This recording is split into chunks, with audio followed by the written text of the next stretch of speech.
Hey guys, कैसे हैं आप सभी लोग। तो दोस्तों, आने वाले वीक में आपका आईबीपीएस पीओ का इंटरव्यू होना है।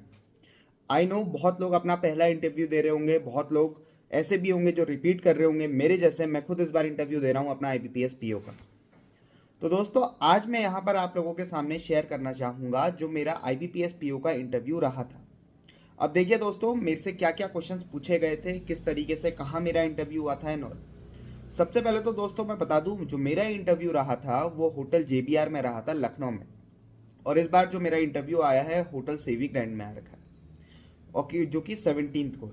अब देखिए दोस्तों, यहाँ पर अगर मैं आपको सारी चीज़ें बताऊं कि क्या हुआ था स्टार्टिंग में। सबसे पहले सुबह की ही मेरी शिफ्ट थी, 8 साढ़े 8 बजे मेरे को रिपोर्ट करना था वहाँ। तो हम लोगों ने रिपोर्ट करा, उसके बाद डॉक्यूमेंट वेरिफिकेशन हुआ, और ऐसे होते होने तक दोस्तों 9:30 के आसपास इंटरव्यू शुरू हुए।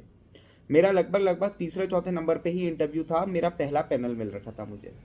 अब जैसे ही मैंने एंट्री करी दोस्तों, उसके बाद हमने थोड़ी देर वेट किया और उसके बाद हमारी एंट्री हुई। उसके बाद हमने थोड़ी देर कॉरिडोर में बैठना पड़ा ज़रा देर, और उसके बाद मेरा नंबर आ चुका था। वेल, तो जाते ही दोस्तों सबसे पहले तो वही जैसे कि सारी चीज़ें होती है, मैं अंदर गया, मैंने दरवाज़ा बंद किया और उसके बाद मैं अंदर गया। उसके बाद मैंने सभी लोगों को विश करा इंडिविजुअली। बीच में मैंने सबसे पहले जो चेयरमैन सर बैठे थे उनको विश करा, और उसके बाद अलग अलग लोगों को जो भी वहाँ बैठे थे। तो उसके बाद उन्होंने मेरे को सीट के बैठने के लिए कहा और मैं बैठ गया। अब देखिए दोस्तों, वहाँ से शुरू होती है। एक सर को सबसे कोने में जो खड़े थे वो वहाँ पर खड़े हुए थे। उन्होंने कहा, पंकज देखो, मेरे पैर में प्रॉब्लम है तो मैं खड़ा रहूँगा, इससे कोई आपको प्रॉब्लम तो नहीं। हंसते हंसते हंसी मजाक वाला माहौल था। मैंने कहा नहीं सर, इसमें कोई इशू नहीं है। तो ठीक है, हम आपके से सारे जितने भी आपके क्वेश्चंस होंगे मैं खड़े रहते हुए पूछूंगा। मैंने कहा okay sir, that is fine. तो उन्हीं सर ने सबसे पहले मेरे से शुरू करा। तो पंकज कहाँ से हैं आप? तो मैंने डायरेक्टली कहा कि सर मैं पिथौरागढ़ से हूँ। तो उन्होंने बोला कि आप पिथौरागढ़ से लखनऊ आए हैं, तो कैसी रही आपकी जर्नी, आप कैसे रहे, कैसे आए? तो मैंने वहाँ पर जिक्र करा कुछ जगहों का के साथ। सबसे पहले मैं टनकपुर तक कैब में आया, और उसके बाद मेरी सुबह की ट्रेन थी, तो मैं ट्रेन से लखनऊ पहुँचा। तो उन्होंने पूछा टनकपुर में एक मंदिर है बड़ा फेमस सा, क्या आप नाम बता सकते हैं? अब देखिए दोस्तों, मैंने एक मंदिर का नाम लिया, बट उनका मानना था कि नहीं कोई दूसरा मंदिर। तो उन्होंने कहा नहीं कोई और मंदिर का नाम लीजिए। तो फिर मैंने दूसरा मंदिर का भी नाम बता दिया। तो यस, दे वर सेटिस्फाइड। उससे मंदिर से मिलती जुलती मैंने कहानी भी बताई कि जो मैंने पहले पढ़ी थी, सुनी थी लोगों से, बुजुर्गों से। तो मैंने ये कहानी भी बताई कि मैंने कहा सर उस मंदिर में ये सब भी हुआ। तो वो थोड़ा सा हंसने लग गए कि चलो ठीक है, आपको उस बारे में पता है। अब उन्होंने मेरे से पूछा दोस्तों, उसके बाद दूसरे सर के पास करा कि सर अब आप पूछिए करके। तो उन्होंने बोला कि पंकज आप तैयारी कर रहे थे जैसे बैंक की, तो इसके अलावा क्या करते थे आप? तो मैंने बताया कि सर मैं कुछ टाइम से पढ़ा भी रहा हूँ कोचिंग इंस्टीट्यूट पे। तो उन्होंने पूछा आप क्या पढ़ाते हैं? मैंने कहा सर मैं बैंकिंग वगैरह पढ़ाता हूँ, और बैंकिंग के ही क्वेश्चंस वगैरह जो सिलेबस होता है यूजुअली मैं वो कराता हूँ। तो उन्होंने ही मेरे से पूछा, तो आप बैंकिंग के बाद, आप टीचिंग के बाद बैंकिंग में क्यों आना चाहते हैं? तो एक बड़ा ही मतलब ये एक ऐसा आंसर था जो मुझे, जिसका आंसर मैं बिल्कुल सबूत समझ कर गया था कि मैं क्या बोलूँगा। मैंने बताया कि sir yes, I am suitable for this job because of this that reason. तो ये आप लोगों को ये आना चाहिए कि जिस भी स्ट्रीम से आप हैं, आपको वहाँ के बारे में नॉलेज होनी चाहिए, और उसके बाद क्यों आप बैंकिंग में शिफ्ट होना चाहते हैं, ऑल दीज। तो ये आप पहले से प्रिपेयर करके जाइए। ऐसा नहीं कि आप वहीं सोचें कि क्या बोलूँ, वहाँ फिर कुछ बोला नहीं जाता है। तो दोस्तों यस, आई वॉज प्रिपेयर, और वो काफ़ी सेटिस्फाइड थे मेरे आंसर से, क्योंकि मैंने वेल एंड वेल डिफाइन कर रखा था। उससे मेरे से कोई भी क्रॉस क्वेश्चनिंग नहीं हुई। अब उसके बाद दोस्तों उन्होंने मेरे से एक उसी से उन्हीं सर ने मेरे से एक क्वेश्चन पूछा कि पंकज ये बताइए बजट और इकोनॉमिक सर्वे में क्या डिफरेंस होता है? तो एज यू नो दोस्तों, उसी टाइम में बजट और इकोनॉमिक सर्वे का ही टाइम होता है, तो मेरे को दोनों में डिफरेंसेस पता थे, तो मैंने डिफरेंसेस बता दिए थे।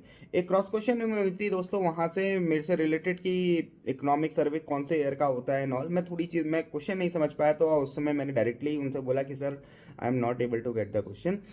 तो उन्होंने पूछा कि आपकी हॉबीज़ बताइए फिर। तो मैंने अपनी हॉबीज़ के बारे में जिक्र करा कि sir I like to play cricket and to play chess also. तो उन्होंने बोला बस खेलते ही हो या देखते भी हो? मैंने कहा यस सर, दोनों करता हूँ। मेरे को एक्सपेक्ट कर रहा था कि मैं वहाँ से क्वेश्चन आएगा, बट नहीं। उन्होंने जैसे ही मैंने कहा कि सही मैं खेलता भी हूँ और देखता भी हूँ टीवी वगैरह में, तो उन्होंने वो दूसरे उसमें शिफ्ट कर दिया। अब जो तीसरे सर थे उन्होंने मेरे से बोला कि पंकज आपके वो सिविल के बारे में पता है? मैंने कहा यस सर। आपका सिविल स्कोर कितना है? तो मैंने बताया कि सर मेरे पास तो अभी एनए करके रिपोर्टेड होगा, क्योंकि मैंने फिलहाल कोई लोन वगैरह लेने रखा है। तो उनको इस चीज़ के बारे में तो उन्होंने कहा कि चलो ठीक है। उन्होंने बोला कि सिविल स्कोर के बारे में थोड़ा बहुत बताइए कि कितने से कितना रेंज होता है, ये वो सो। मैंने सारे क्वेश्चन उनके बड़े सेटिस्फैक्ट्रीली आंसर कर लिए थे। उसके बाद उन्होंने मेरे से एक क्वेश्चन पूछा, राइट ऑफ का मतलब पता है? देखिए दोस्तों, उस समय मेरे को राइट ऑफ का मतलब नहीं पता था कि गवर्नमेंट जो है वो लोन उनको माफ़ कर देती है एंड ऑल। तो इस चीज़ के बारे में मुझे आइडिया नहीं था, तो मैंने सीधे कहा कि नो सर। उन्होंने कहा फिर भी कोई अंदाज़ा तो लगाओ। वैसे मैंने कहा सर मेरे को समझ में ही नहीं आ पा रहा कि राइट ऑफ क्या होता है, तो उस चीज़ का मैं आंसर नहीं दे पाया। उसके बाद दोस्तों मेरे से क्वेश्चन पूछा गया उन्हीं सर ने कि आप जैसे बैंकिंग पढ़ाते थे तो ये बताइए क्या क्या आप पढ़ाते थे। तो मैंने उनको सारे टॉपिक्स के बारे में बताया जो जो मैं पढ़ाता था, उसमें रीजनिंग भी इंक्लूडेड था दोस्तों। तो उन्होंने मेरे से सीधे क्वेश्चन पूछ दिया। जैसे ही मैंने रीजनिंग कहा तो उन्होंने कहा अच्छा 7 प्रिंसिपल ऑफ रीजनिंग बताइए। ये क्वेश्चन दोस्तों मेरे को लगा कि बिल्कुल मेरे समझ में से बाहर हो गया था ये क्वेश्चन। तो मैंने कहा sorry sir, I don't know about it. तो उन्होंने नेक्स्ट वाले सर को पास किया। अब उसके बाद दोस्तों जो सर ने मेरे से पूछा, उन्होंने मेरे से पूछा कि पंकज पीएसएल में जो मेन फोकस्ड एरिया है वो कौन सा है। मैंने बताया सर वो एग्रीकल्चर है 18%, तो सॉरी 22%। तो उन्होंने उसके बाद कहा कि क्यों ऐसा क्यों होता होगा। तो मैंने उसका आंसर दिया जो मेरे समझ में आया था। तो मतलब मैं ये कह सकता हूँ कि मॉडरेटली वो सेटिस्फाइड थे। फिर उन्होंने माइकर कोड के बारे में पूछा, कितने डिजिट का होता है, उसमें क्या क्या चीज़ें क्या क्या डिनोट करती हैं। बेजल नॉर्म्स के बारे में पूछ रहे थे मेरे से। तो मैंने जैसे ही शुरू करा कि सर बेजल बेसिकली एक सिटी है, तो उन्होंने मुझे रोका कि ये बताइए कि बेजल कौन सी जगह की सिटी है। तो मैंने बताया उनके उसकी स्विट्जरलैंड की एक सिटी है। उन्होंने कहा ठीक है आगे बताइए। फिर मैंने CAR capital adequacy ratio, risk weighted asset, Tier 1 Tier 2 capital, ये सारी चीज़ें थोड़ा बहुत अच्छे अच्छे से समझाई। नेक्स्ट उन्होंने पूछा कि पिथौरागढ़ और धारचूला के बारे में। तो पिथौरागढ़ के बारे में उन्होंने मेरे से काफ़ी सारी नॉलेज ली और साथ ही साथ में धारचूला के बारे में भी उन्होंने मेरे से पूछा और मुंशियारी के बारे में भी उन्होंने मेरे से काफ़ी सारे क्वेश्चन पूछे थे दोस्तों। उसके बाद लास्ट जो मैम बैठी थी वहाँ पे, मैम ने मेरे से फिर कुछ क्वेश्चन पूछे बेसिक से।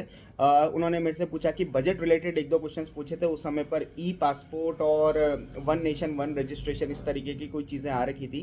तो दोस्तों अभी तो मेरे को क्वेश्चंस भी याद नहीं आ रहे हैं, जो जो मैंने लिख पाया हूँ याद करके वही मैं आपको बता पा रहा हूँ। तो ये क्वेश्चन पूछा था, उनमें से एक का आंसर मैं दे पाया था, एक का आंसर मैं नहीं दे पाया था। उसके बाद दोस्तों उन्होंने मेरे से पूछा था कि CBDC के बारे में बताइए करके।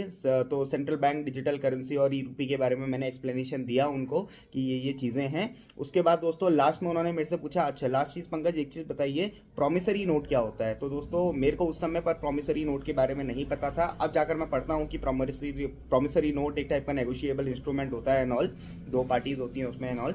तो उस समय पर मैं नहीं बता पाया था। मैंने कहा sorry ma'am, I am not able to recall it. तो बस दोस्तों मेरा ये सारे इंटरव्यूज़ थे। उसके बाद उन्होंने बोला ठीक है पंकज आपका इंटरव्यू हो गया है, best of luck for your interviews. मैंने भी कहा ठीक है थैंक यू। और साथ ही साथ में दोस्तों जो पहले सर जो मैंने आपको बताया था जो खड़े हुए थे, मैंने उनसे बोला कि okay sir get well soon करके। तो वो भी काफ़ी खुश हो गए थे देख के and this was my interview. तो फाइनली दोस्तों जब मेरा इंटरव्यू का रिजल्ट आया, मेरा फाइनल सिलेक्शन तो नहीं हो पाया था क्योंकि मेंस में बस 2 से 3 मार्क्स की ही मेरी लीड थी, जिसकी वजह से मेरा फाइनल सिलेक्शन नहीं हो पाया था। और अगर मैं बताऊं दोस्तों उसमें जो मेरे को मेंस में जो मेरे को इंटरव्यूज़ में मार्क्स मिले थे, इंटरव्यूज़ में मेरे को दोस्तों नियरली वो 79 पॉइंट समथिंग, जिसको आप 80 मार्क्स मान लीजिए, मेरे को 80 मार्क्स मिले थे अपने इंटरव्यूज़ में। तो आई होप दोस्तों ये वीडियो आप लोगों के लिए हेल्पफुल रही होगी।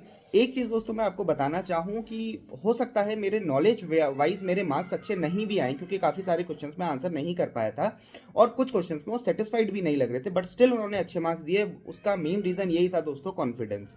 अगर आपको कॉन्फिडेंस है इंटरव्यू में, अगर आप अच्छे से कॉन्फिडेंट होकर इंटरव्यू में जा रहे हैं, सारे आंसर्स अगर आप अच्छे से दे पा रहे हैं, तो डेफिनेटली दोस्तों आपके मार्क्स आपको अच्छे मिलेंगे। तो मेरा आप सभी से सुझाव ये है कि एकदम घबराना नहीं है, बिल्कुल भी अच्छे से कॉन्फिडेंटली इंटरव्यू देना है। वो भी हम जैसे ही लोग हैं जो हमसे क्वेश्चन पूछ रहे हैं। तो दोस्तों आई होप आप इससे कुछ सीखेंगे।